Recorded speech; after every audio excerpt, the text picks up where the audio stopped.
Et personne ne m'empêchera de réfléchir de cette manière et d'avoir cette approche. Et je mets en garde tous ceux, politiques ou autres, qui voudraient aller dans le sens de manipuler notre population. Ils vont être exposés face à la justice et à des poursuites de la justice.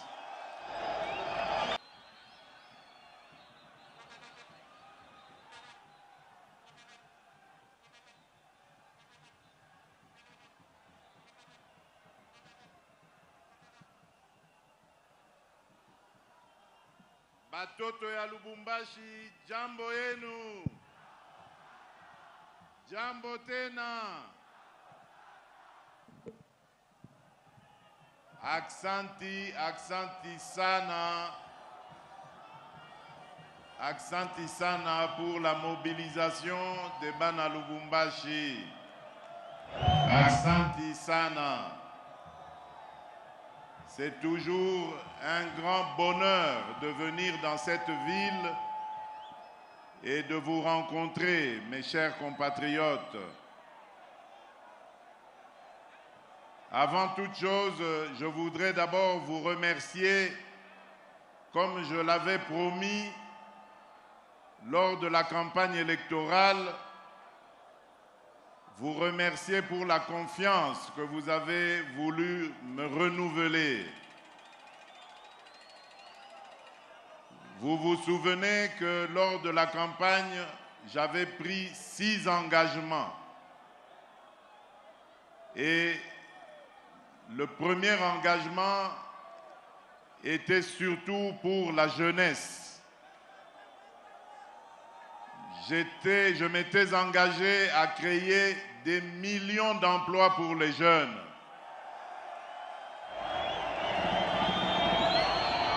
Les jeunes, vous devez savoir que ma mission est de vous responsabiliser en vous donnant de l'emploi et en vous permettant de vous préparer à l'avenir, de vous préparer à prendre le relais pour diriger aussi ce pays. Je compte énormément sur vous.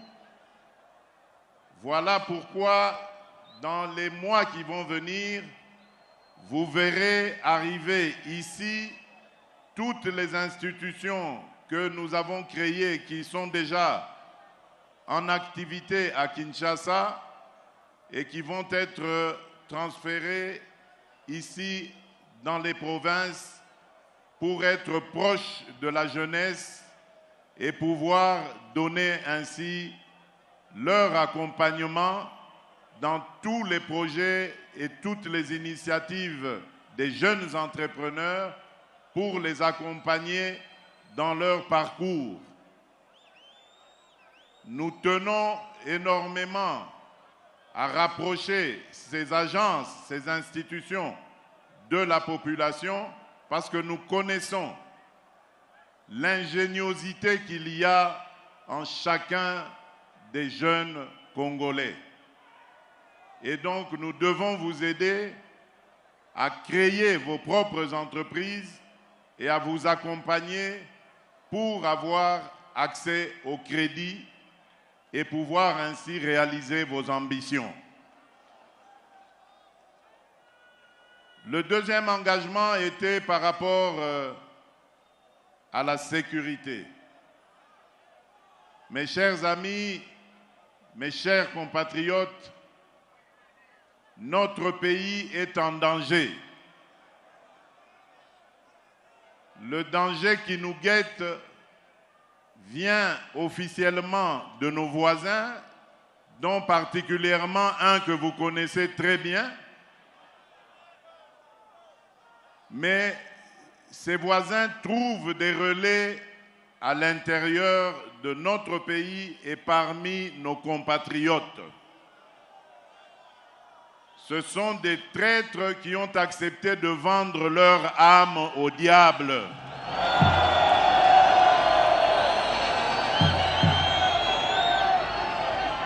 Je vous mets en garde contre ces manipulations.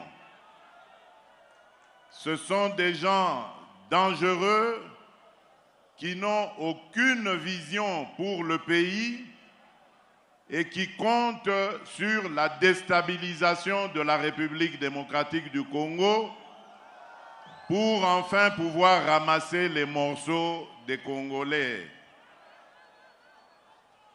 Soyez très vigilants parce que l'une des provinces visées dans cette campagne de déstabilisation par nos ennemis, c'est la province du Haut-Katanga.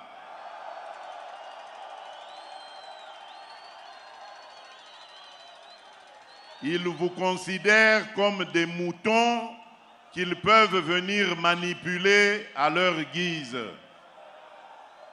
Soyez vigilants, Batoto ya Katanga. Soyez debout et ne permettez à personne, vous entendez, personne de venir ravir votre liberté, votre souveraineté. Ces fils et filles du pays qui se sont fait leurs complices sont aveuglés par la haine et surtout par la frustration qu'ils ont d'avoir perdu aux élections. Et voilà pourquoi, après pourtant avoir eu l'occasion pour certains d'entre eux de participer aux élections, pour d'autres de boycotter les élections, voilà pourquoi ils choisissent de se rallier à notre ennemi pour détruire la République démocratique du Congo. Nous n'allons pas les laisser faire, rassurez-vous. Nous allons, et nous sommes déjà en train de le faire, renforcer les capacités de nos forces de défense et de sécurité pour défendre la patrie envers et contre tout.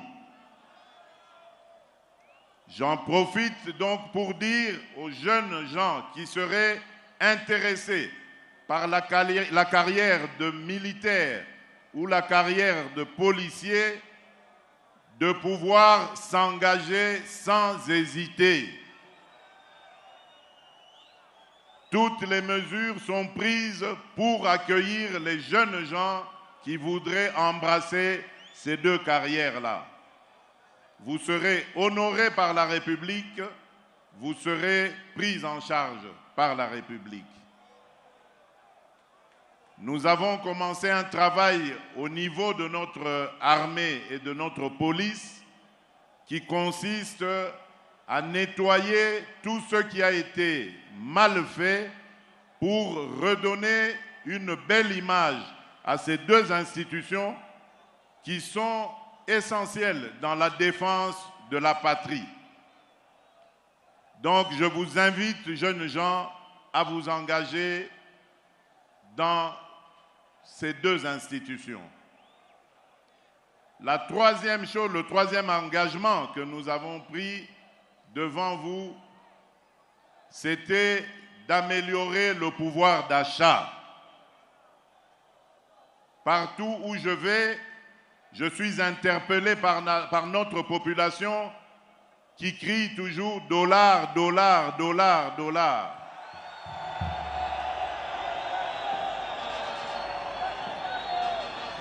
Mes chers compatriotes, le dollar, malheureusement, n'est pas notre monnaie. Le dollar, c'est la monnaie des Américains. Nous avons pris l'habitude d'utiliser cette monnaie dans notre pays parce que justement, au fil des années, nous avions perdu la confiance en la monnaie locale. Et notre monnaie aujourd'hui, c'est le franc congolais. Si vous ne lui donnez pas de la valeur, de l'importance, eh bien, elle continuera à perdre son importance, sa valeur face au dollar. Aidez-nous à redonner sa fierté et sa force aux francs congolais. Ça, c'est d'une part. D'autre part, le dollar, justement, nous fait beaucoup de mal parce que tout ce que nous consommons en République démocratique du Congo, nous l'achetons à l'étranger. Et pour ça, nous avons besoin des dollars. Voilà pourquoi je veux inverser la tendance. Nous avons des capacités en agriculture. Tout ce que nous mangeons et qui vient d'importation, nous pouvons le cultiver dans notre propre pays. C'est pour ça que j'ai mis un accent particulier sur l'agriculture. Le responsable de ce département au gouvernement est même ministre d'État, un Mutoto Yakatanga du Grand Katanga. Je l'ai chargé de réaliser ce miracle-là, celui qui consiste à faire de la République démocratique du Congo le grenier de toute l'Afrique. Et ce n'est pas un rêve, mes chers amis. C'est une ambition possible. Nous avons 120 millions d'hectares de terres arables. Nous pouvons développer une agriculture qui va nous aider à combattre l'insécurité alimentaire. Mais pour cela, nous avons besoin des bras et des mains des Congolaises et des Congolais. Voilà pourquoi vous, les jeunes, vous êtes mon espoir. Nous allons mettre tous les moyens à votre disposition parce que je connais votre ingéniosité, je connais votre intelligence, votre capacité de créer. Et nous allons vous donner les moyens, même dans l'agriculture, pour multiplier les initiatives, arriver après la culture, la production, à la transformation. Parce que c'est cela qui va amener des emplois, comme je l'ai dit. Et grâce à cela, je vais donc aller sur mon 4e engagement. Nous allons pouvoir diversifier notre économie. Vous savez que notre économie dépend uniquement et en grande partie des mines. Mais nos minerais là, Dieu nous a bénis, certes, en nous les donnant, mais nos minerais nous ont apporté beaucoup de malheurs, comme vous le savez. Nous sommes victimes de violences en tout genre, de spoliation, d'escroquerie. Et même aujourd'hui, la guerre qu'on nous impose à l'Est par un de nos voisins barbares, elle est due justement au pillage de nos minerais. Voilà pourquoi je suis en train de marteler sur le fait que nous devons vous donner les moyens, nous devons nous donner les moyens de diversifier notre économie, de créer de la richesse grâce à plusieurs autres domaines que nous avons dans notre pays. Et pour cela, nous avons une arme très efficace, c'est notre jeunesse, c'est vous, chers compatriotes. Oui, nous allons parler de la Constitution, nous allons parler de la Constitution.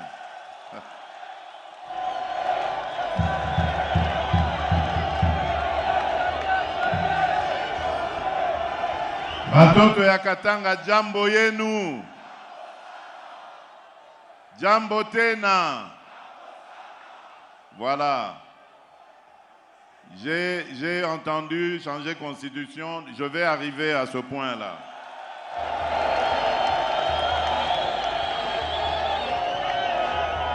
Un des autres engagements que j'avais pris, c'était celui de renforcer notre administration. Vous savez, ce qui a tué notre pays, c'est justement le manque de prise en compte, de prise en charge des administrés, c'est-à-dire vous, les Congolaises et les Congolais. À aucun endroit vous pouvez trouver, plus vous vous éloignez de la capitale, une administration digne de ce nom. Parce que tout a été sabordé pendant des décennies. On n'a pas eu le moindre souci, la moindre considération pour notre administration. Or, nous en avons besoin et ce n'est qu'à travers cette institution que nous pourrions relever notre pays. Voilà pourquoi, dans le fameux programme de développement des 145 territoires, il y a un volet essentiel de construction des bâtiments administratifs. Nous commençons par là pour ensuite former et moderniser ceux qui vont travailler justement à redorer le blason de notre administration. Grâce à une administration moderne, la RDC pourra faire face à ces nombreux défis. Oui, je vous ai dit que nous allons parler de la révision ou du changement de la Constitution.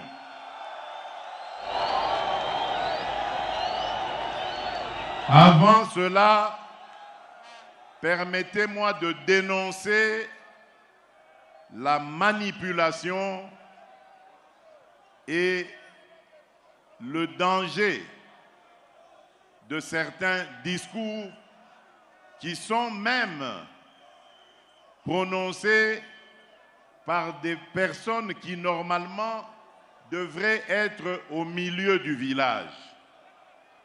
Je suis très inquiet quand j'entends des ministres de Dieu sortir des énormités pour dire que les Congolaises et les Congolais n'ont pas le droit de réfléchir sur le bien fondé de leur constitution. Quel est ce peuple qui n'a pas le droit de se remettre à un moment donné de sa vie en question et de redéfinir ses orientations? Ce que j'ai dit à Kisangani n'avait absolument aucun lien avec un quelconque troisième mandat. Mais vous avez entendu que cette fameuse opposition qui n'a rien à proposer, qui avait mordu la poussière très sérieusement lors des dernières élections, cette fameuse opposition cherche à manipuler la population en disant non au troisième mandat. Qui leur a parlé de troisième mandat? Mes chers compatriotes, je viens de clôturer aujourd'hui même à Kinshasa les états généraux de la justice congolaise. Et vous savez combien je me suis plaint depuis que je suis arrivé à la tête de ce pays de l'état de notre justice. Et les conférenciers, il y en avait eu plus de 5000, dans leur résolution, ont proposé de réviser 2 articles de notre Constitution. Alors, maintenant, à entendre tous ces sachants ne sachant, donc ça voudrait dire que nous ne devons pas réfléchir sur ces articles et donc améliorer notre justice parce que selon eux, les Congolais vont se fâcher et ils vont faire des émeutes ici. Est-ce que vous comprenez ça? C'est même une insulte à l'endroit de notre peuple. C'est une insulte à l'endroit de l'intelligence et de la sagesse de notre peuple. demander aux Congolais de ne pas revoir leur constitution, alors qu'il y a un fameux article, le 217, qui consacre carrément la vente de notre souveraineté à des États africains. Nous n'avons pas le droit de revoir ça. Est-ce que vous entendez ça? Et il y a des hommes de Dieu qui ont osé prendre la parole pour défendre cette ignominie. Mes chers amis, je vous ai dit que le pays est en danger. Le pays est en danger et je crois que je suis l'un des Congolais les mieux placés pour comprendre cela. Tout ce qui a été fait contre notre pays n'a pas commencé aujourd'hui. Ça a commencé en 2002 ou 2003 à Sun City en Afrique du Sud, à la fin du fameux dialogue intercongolais. C'est là qu'on a apporté cette fameuse constitution, un lambeau de constitution qui allait ensuite être développé pour faire croire que c'est une constitution qui a été conçue par les Congolais. Il y a des pièges dans cette constitution. Et les guerres qui s'en sont suivies, la fameuse guerre du CNDP, la guerre du M23 d'hier et d'aujourd'hui, rentrent dans ce cadre de ce que vous avez vu dans cette constitution à l'article 217. On veut nous obliger à abandonner une part de notre souveraineté à des États voisins. Et on nous dit que nous n'avons pas le droit de revoir ça. Qui est celui-là qui va m'interdire, moi, le garant de la nation, à ne pas faire ça?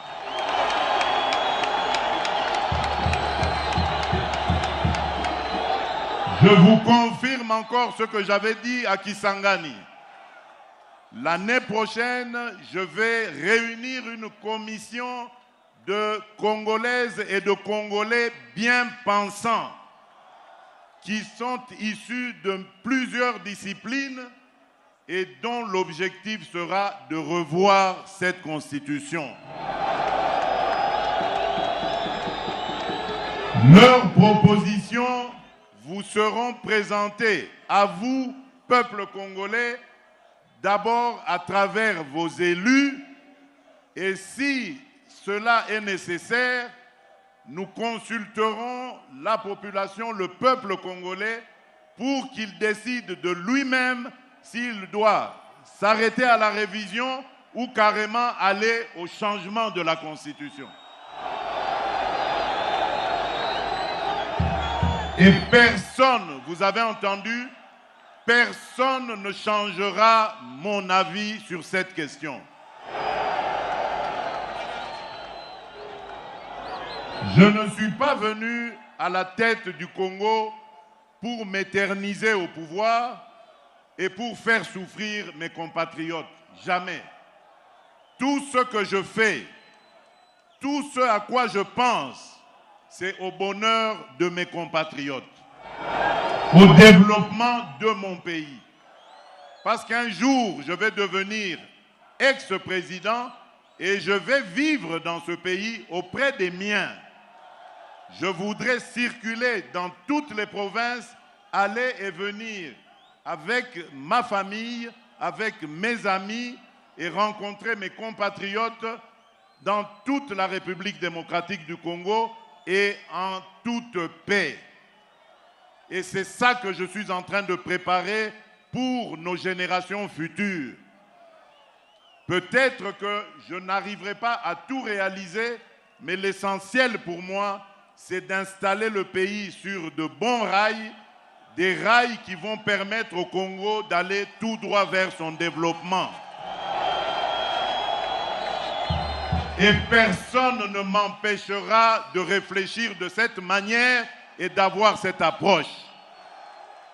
Et je mets en garde tous ceux politiques ou autres qui voudraient aller dans le sens de manipuler notre population, ils vont être exposés face à la justice et à des poursuites de la justice. Le débat est permis et je l'accepte sans problème, mais la manipulation est interdite, surtout lorsqu'elle est destinée à la subversion, à monter un groupe de Congolais contre d'autres Congolais. Quand on est un homme d'église, on est censé être un homme de paix. Quand on est un homme politique, opposant fût-on, on est censé apporter des solutions de paix et de développement. On ne peut pas manipuler ses compatriotes pour les amener à se déchirer, voire même à s'entretuer. Ce sont des choses que je combats et que je combattrai toute ma vie. Je n'ai pas commencé à combattre le tribalisme seulement quand je suis devenu président de la République. J'ai combattu le tribalisme avant d'être président de la République. Ce n'est pas quand je suis devenu président que j'ai commencé à combattre l'injustice. J'ai commencé à combattre l'injustice depuis mon enfance, depuis avant même que je ne sois président de la République. Et ça ne va pas s'arrêter parce que quelques individus mal intentionnés et surtout manipulés par des officines étrangères vont m'intimider.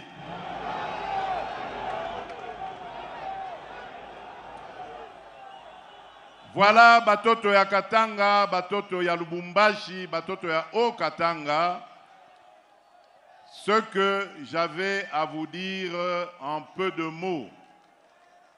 Je suis venu à Lubumbashi, dans le Haut-Katanga, pour voir le travail qui se fait ici.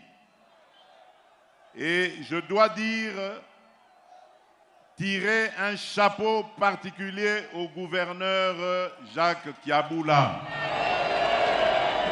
Je suis fier du travail qu'il fait. C'est vrai qu'il y a encore beaucoup de travail, mais l'histoire retiendra beaucoup de ses réalisations. Je suis fier parce que ceux qui avaient dirigé le Katanga avant, surtout lorsque le Katanga était uni, se sont bombés le torse à plusieurs reprises sur des soi-disant réalisations qu'ils avaient faites ici, mais aujourd'hui on voit qu'il n'en était rien. Le Katanga revit grâce à Jacques Kiaboula. Je tiens à le remercier et à le féliciter.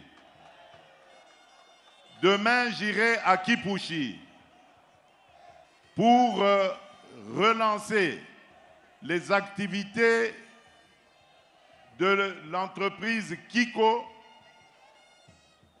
qui était à l'arrêt depuis 33 ans, mes chers amis. Et ceux qui avaient dirigé le Katanga, eux n'avaient pas vu que cette entreprise était à l'arrêt, celle qui nous produit du zinc d'une teneur unique au monde. Ils n'avaient pas vu que cette entreprise était à l'arrêt. Aujourd'hui, sous mon impulsion, grâce à une nouvelle dynamique impulsée à la GECAMINE, nous avons le plaisir de vous annoncer la relance des activités de Kiko. Kipushi va pouvoir revivre, des emplois vont se créer par centaines, voire par milliers, directs, et d'autres emplois indirects se créeront grâce à cette activité qui va être une activité qui va faire rayonner la ville de Kipushi dans le monde entier. Parce que le zinc est très prisé dans les industries actuelles. Ensuite, j'irai à Kanyamaka CC pour aussi aller rencontrer ce que un des fils, des valeureux et dignes fils du Grand Katanga, le général Jean-Pierre Kasongo Kabwik, est en train de faire là-bas avec le service national. Le service national qui, rappelez-vous, était une initiative du défunt Mouzé Laurent Désiré Kabila. Mais que ceux qui nous critiquent aujourd'hui avaient complètement mis à mal, si pas carrément anéanti. Nous avons eu l'ouverture d'esprit de comprendre que c'était une initiative fort louable et très précieuse pour la République démocratique du Congo. Et nous avons appuyé ce valeureux et digne fils, le général Jean-Pierre Kasongo, qui nous a relevé cette institution qui est devenue aujourd'hui une vitrine de ce que nous pouvons faire de notre jeunesse délinquante. Nous avons voulu donner la chance à toutes les Congolaises et à tous les Congolais, de quelque bord social qu'ils soient, de quelque orientation civile qu'ils aient prise, qu'ils comprennent que l'État est là à leur disposition, disponible pour eux, pour les accompagner, les relever lorsqu'ils ont chuté et les réorienter dans une vie nouvelle. Voilà ce que nous voulons faire, à la fois ici dans le Haut-Katanga, mais aussi partout ailleurs en République démocratique du Congo. Et nous allons pour cela nous baser sur vous, jeunes filles, jeunes garçons congolais, parce que nous savons que vous êtes notre force, vous êtes le capital humain qui va transformer le Congo de demain. Voilà, je vous remercie encore une fois. Aksanti Sana, que Dieu vous garde, que Dieu vous bénisse. Nous allons encore, et je suis certain, nous revoir. Je vous remercie.